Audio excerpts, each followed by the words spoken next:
नमस्कार। आप सभी का स्वागत है आपके अपने YouTube चैनल एग्ज़ाम तैयारी विद रवि पर। दोस्तों, आज हमारे इस वीडियो के अंदर हम डिस्कस करेंगे परमाणु संरचना से रिलेटेड टॉप 50 प्रश्नों को। और ये जो सभी इम्पोर्टेंट क्वेश्चन जो है आपकी एग्ज़ाम्स में बार बार पूछे जाते हैं, ये आपकी केमिस्ट्री का एक बहुत ही ज़्यादा इम्पोर्टेंट टॉपिक है जहाँ से क्वेश्चंस आते ही आते हैं। दोस्तों, आप लोगों ने ये जो क्वेश्चंस हैं ये बहुत बार एग्जाम में देखे होंगे, तो इस पूरे वीडियो को आज हम पूरे इंपॉर्टेंट टॉपिक जो कि परमाणु संरचना से रिलेटेड हैं उनको हम इसी एक वीडियो के अंदर कवर कर लेंगे। अगर आप ऐसे ही साइंस के इंपॉर्टेंट टॉपिक्स पर वीडियो चाहते हैं तो आप हमारे चैनल को सब्सक्राइब कर सकते हैं और बेल आइकन को भी जरूर दबा लीजिएगा ताकि आपको वीडियो के हर एक नोटिफिकेशन यहाँ पर मिल सके। तो स्टार्ट करते हैं पहले प्रश्न के साथ। बट उससे पहले, अगर आपको ये वीडियोस पसंद आते हैं, अगर आपको हमारा कंटेंट अच्छा लगता है तो इस वीडियो को लाइक करना बिल्कुल भी मत भूलना। तो चलिए स्टार्ट करते हैं पहले प्रश्न के साथ। वह वैज्ञानिक जिसने परमाणु सिद्धांत की खोज की, उनका नाम क्या है? दोस्तों, परमाणु सिद्धांत के जो खोजकर्ता हैं इनका नाम है जॉन डाल्टन। यानी कि इस प्रश्न का सी ऑप्शन आप लोगों के लिए राइट आंसर हो जाएगा। सेकंड क्वेश्चन है, परमाणु के नाभिक का आकार होता है। दोस्तों, परमाणु के नाभिक का जो आकार है वो आप लोगों को देखने को मिलता है। ऑप्शन नंबर आपके लिए क्या हो जाएगा? 10⁻⁻15। एम का मतलब क्या होता है? मीटर। तो ये चीज आप लोगों को ध्यान में रखना है। ऑप्शन नंबर डी आप लोगों के लिए करेक्ट आंसर हो जाएगा। परमाणु के नाभिक का जो आकार है ये 10⁻15 मीटर आप लोगों को देखने को मिलेगा। थर्ड नंबर का क्वेश्चन है, निम्नलिखित में से कौन एक अस्थायी कण है? दोस्तों, अगर हम यहां पर अस्थायी कण की बात करें तो ये कौन सा है? ये है न्यूट्रॉन। यानी कि इस प्रश्न का जो सी ऑप्शन है आप लोगों के लिए वो यहां पर करेक्ट आंसर हो जाएगा। दोस्तों, ये काफी इंपॉर्टेंट क्वेश्चन है, इसे आप यहां पर जरूर ध्यान में रखिएगा। अगला प्रश्न है, परमाणु नाभिक के घटक कौन कौन से हैं? दोस्तों, परमाणु नाभिक के अगर घटकों के बारे में बात की जाए तो ये हैं दो। कौन कौन से हैं? Proton plus neutron. यानी कि इस प्रश्न का जो बी ऑप्शन है दोस्तों आप लोगों के लिए यहां पर करेक्ट आंसर हो जाएगा। अगला प्रश्न है 5वें नंबर का, निम्नलिखित में से कौन एक आवेश रहित कण है? दोस्तों, अगर हम एक आवेश रहित कण की बात करें तो यह है न्यूट्रॉन। यानी कि इस प्रश्न का जो सी ऑप्शन है आप लोगों के लिए दोस्तों करेक्ट आंसर हो जाएगा। दोस्तों, अगर आपको साइंस के, केमिस्ट्री, फिजिक्स, हिस्ट्री, इन सभी के वीडियोस अगर आपको देखने हैं, करंट अफेयर्स, तो आप हमारे चैनल को सब्सक्राइब कर सकते हैं। बेल आइकन को जरूर दबा लीजिएगा। और हाँ, अगर आपको हमारा कंटेंट, अगर आपको मेरे पढ़ाने का तरीका अच्छा लगता है तो इस वीडियो को लाइक जरूर कीजिएगा, क्योंकि आपका लाइक ही मुझे सपोर्ट कर पाता है, मुझे यहाँ पर बेहतर महसूस करवा पाता है कि आपको मेरे वीडियोस जो हैं वो पसंद आ रहे हैं। इसीलिए मैं आगे भी इनको कंटिन्यू रख पाऊंगा दोस्तों। ठीक है। अगला प्रश्न है, परमाणु में कौन से मूल कण समान संख्या में स्थित होते हैं? दोस्तों, ये होते हैं आपके इलेक्ट्रॉन और प्रोटॉन। यानी कि इस प्रश्न का राइट आंसर क्या हो जाएगा? बी ऑप्शन आप लोगों के लिए राइट आंसर हो जाएगा। अगला प्रश्न है, न्यूक्लियॉन सामान्य नाम किसके लिए है? दोस्तों, अगर हम न्यूक्लियॉन की बात करें तो न्यूक्लियॉन किसे कहा जाता है?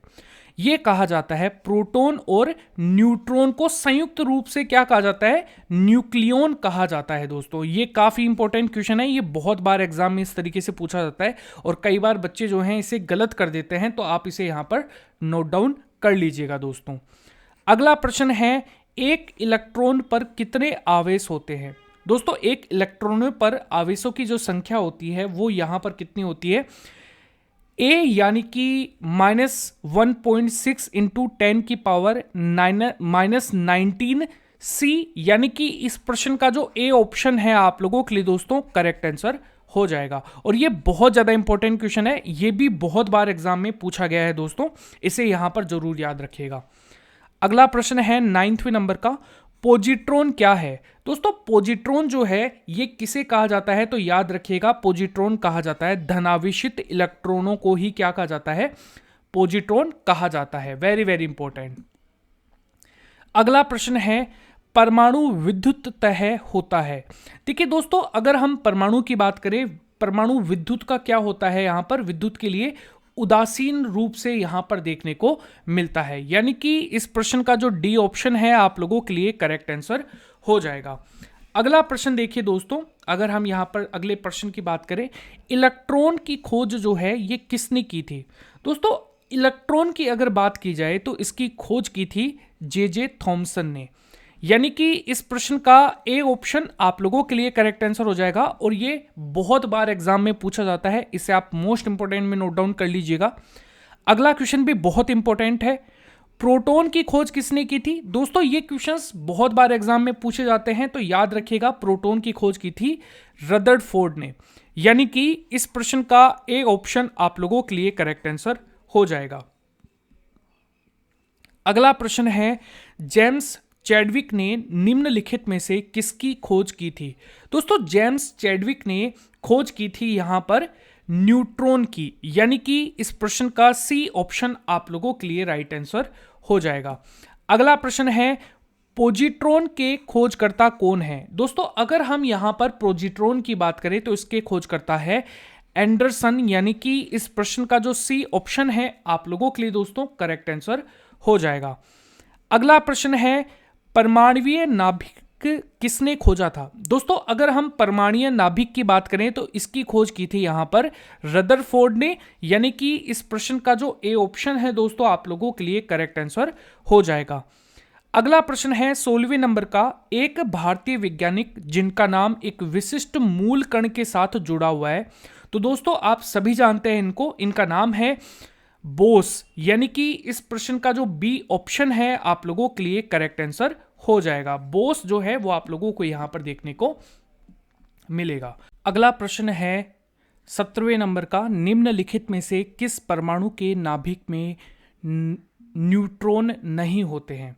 दोस्तों, अगर हम यहां पर न्यूट्रॉन नहीं होने की बात करें तो यहां पर आप लोगों का राइट आंसर हो जाएगा हाइड्रोजन में जो है वो न्यूट्रॉन नहीं पाए जाते हैं, यानी कि इस प्रश्न का बी ऑप्शन आप लोगों के लिए करेक्ट आंसर हो जाएगा।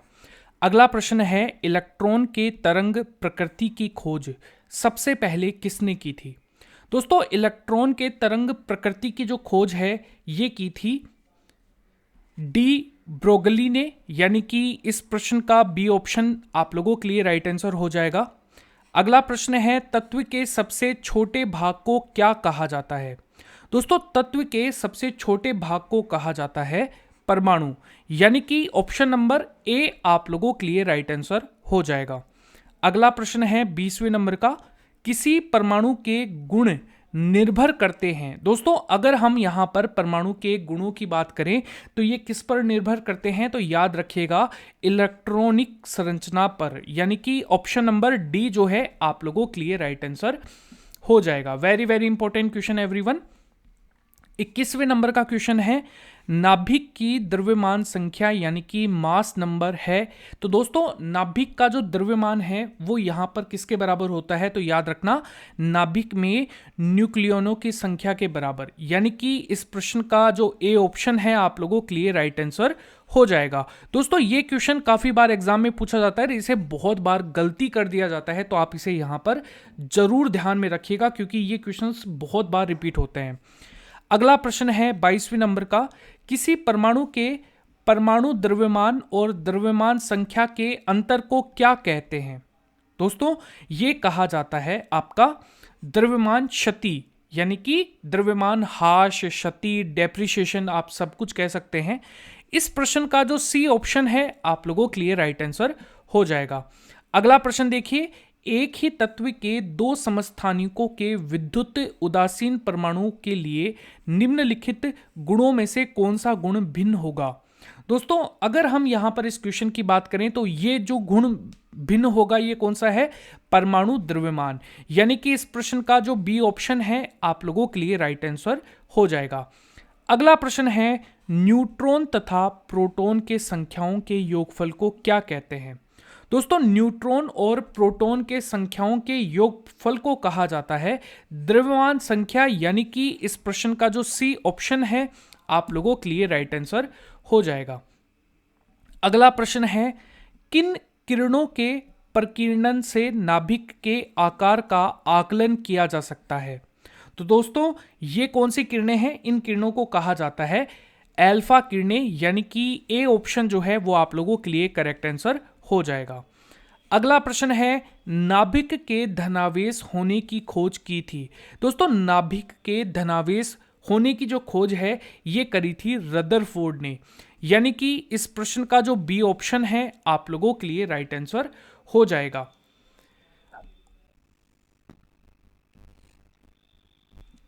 परमाणु भार का अंतर्राष्ट्रीय मानक क्या है? दोस्तों परमाणु भार का जो अंतर्राष्ट्रीय मान है, मानक या फिर जो मान है वो यहां पर क्या होगा?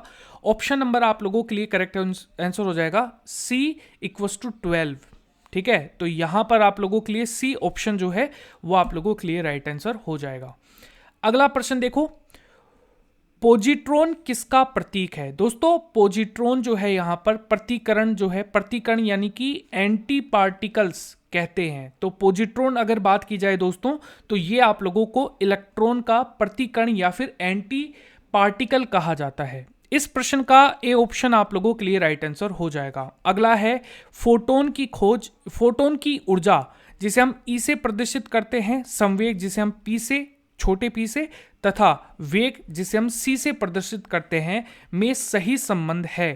दोस्तों ये जो संबंध है वो कौन सा है? तो आप सभी जानते हैं, इसका जो राइट आंसर हो जाएगा ये होता है P = E/C, यानी कि इस प्रश्न का डी ऑप्शन जो है वो आप लोगों के लिए करेक्ट आंसर हो जाएगा यहां पर। अगला प्रश्न है, एक परमाणु में 2 इलेक्ट्रॉनों की चारों क्वांटम संख्याएं आपस में समान नहीं हो सकती हैं, यह नियम निम्नलिखित में से किस वैज्ञानिक से संबंधित है? दोस्तों ये नियम जो है ये दिया था पाउली ने, यानी कि ऑप्शन नंबर बी आप लोगों के लिए करेक्ट आंसर हो जाएगा। अगला प्रश्न है, परमाणु के किन्हीं 2 इलेक्ट्रॉनों की चारों क्वांटम संख्याएं सर्वप्रथम नहीं होते, यह है, तो अगर हम यहां पर इस क्वेश्चन की बात करें तो यह है पाउली का एक्सक्लूजन प्रिंसिपल। ठीक है, यानी कि इस प्रश्न का जो बी ऑप्शन है आप लोगों के लिए करेक्ट आंसर हो जाएगा। इसे आप मोस्ट इंपोर्टेंट में नोट डाउन कर लीजिएगा। अगला है, किसी परमाणु की बाह्यतम कक्षा में कितने इलेक्ट्रॉन्स रह सकते हैं? देखो दोस्तों अगर हम परमाणु की बाह्यतम कक्षा के अंदर इलेक्ट्रॉनों की संख्या की बात की जाए तो ये हो सकते हैं टोटल 8, यानी कि इस प्रश्न का जो बी ऑप्शन है आप लोगों के लिए राइट आंसर हो जाएगा। अगला देखिए यहां पर 33वें नंबर का 19K40, इसमें इलेक्ट्रॉनों की संख्या क्या होती है? दोस्तों अगर यहां पर इलेक्ट्रॉनों की संख्या पूछी जाती है तो याद रखना जो नीचे वाली संख्या होती है यही क्या होती है? इलेक्ट्रॉनों की संख्या होती है, यानी कि यहां पर कितनी होगी? 19 आप लोगों को यहां पर देखने को मिलता है।